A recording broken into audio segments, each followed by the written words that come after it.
Salute omnes, Max Riccardi from Latin Fluency, and I just want to take a moment and kind of walk you through our Virgil AI. We've had it out for over a year now, and we've been seeing a lot of use from it. But we also wanted to maybe create a little, a daily series, a regular kind of series of videos that shows you not only how to use it, but actually how to use it to help you with your AP Latin.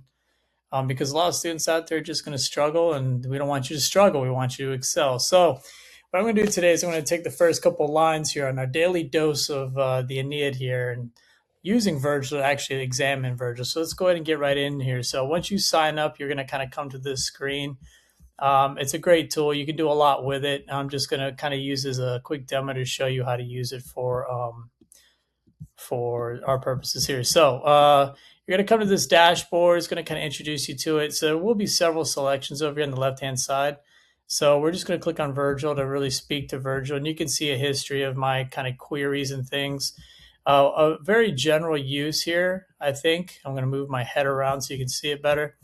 Is I like to just type in the word breakdown because I want to break down a series. Let's say you're a student, you're stuck, and you don't really know what's going on with this particular passage, and you're just kind of stuck. So there's a lot of flexibility here. So let's type in breakdown, and whoops, I should learn to spell breakdown. And I'm going to go ahead and type in the first couple lines here from the opening part of the Aeneid, because when students start poetry, it's kind of a big adjustment because you're moving into dactylic hexameter and you're not used to the flexibility of Latin syntax.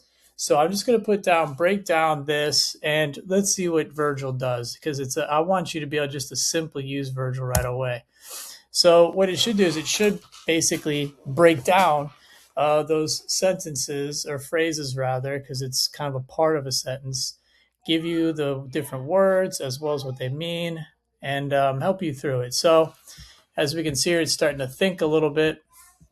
So this passage is from the opening lines of Virgil's Aeneid. Here's a breakdown of the Latin. So arma virumque cano, I sing of arms and a man, and it breaks it down for you. So you got cano, they got arma, they got virum. It tells you grammatically what's happening here, so you can kind of work your way through it. So one of the things I always tell my students is if you're stuck, don't write a translation. Rewrite the sentence in a way that makes sense to you, because us English speakers, we rely on word order and syntax. Latin does not for meaning. It relies on those inflections. So it's important we recognize that. So if you can just deconstruct it, help you out with that, that's one thing you can do. The next bit here, Troia qui primus laboris. Who, there's your qui, right? Your relative pronoun, boom. Noun singular. Who first, there's the primus, right? Because it's modifying qui. From the shores of Troy, ab oris, there's your prepositional phrase here. And then of Troy. Then we get the next bit, Italiam, fato profugus, laviniaque venit litora. And this is good because it's actually chunking it together for you, because Italiam and litora are in the accusative. So we got venit here. Okay, he came, right? And it tells you it's third person because technically, even though we know it's Aeneas that's being described in the poem, he hasn't actually been named yet. So he comes to Italy, accusative, showing direction. So quo Italia. And then Lavinia litura. They group those together because Lavinia is actually modifying litura. The que there is just a conjunction. So it's removing that for you so you can kind of see how the words work together. And then venit, of course. And then fato profugus, exiled by fate. So profugus is is telling you what it's coming from. Nominative singular masculine, good. And ablative singular, good. So the other thing is it's breaking down all the grammar for you. It's giving you bit by bit. And then we get the next bit here, mutum ille aeterris actatus ad alto. So mutum ille, this guy, right? That guy rather, ille, he iactatus, tossed about. There's your participle, and it's masculine, so it's referring to the ille.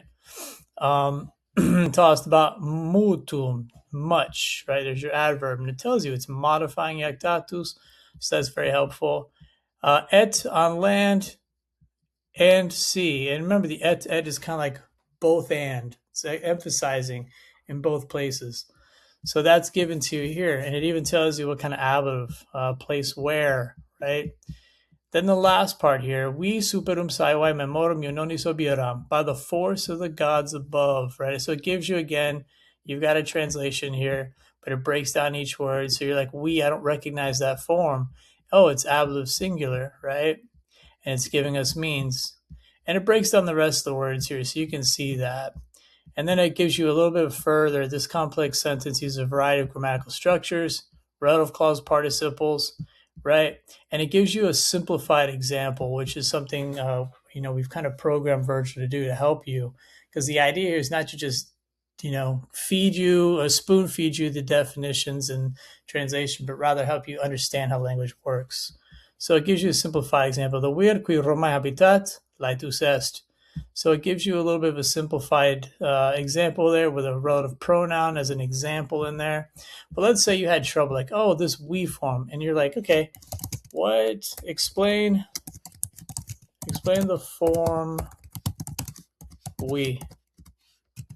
What noun does it come from? So you type that in, and Virgil will oblige and give you the information. Hopefully. There you go. The form we is the ablative singular vis, which means force or power. And that's a good thing to see because I know me personally, I used to mess up the word vir with vis because when you start getting those oblique cases, the vires versus the viri, how do you differentiate that, right? So there's a lot of power here to Virgil. I just want to give you a quick run through. I don't want this video to get too long. It's already at 6 minutes. So anyway, there you go. The opening lines of the Aeneid, broken down for you very simply. And feel free to query with Virgil as much as you can. And leave a comment down below and how you've actually are using Virgil. We'd love to hear about your case usage and if we can make any improvements. Otherwise, talk to you guys in the next video. Walete on this.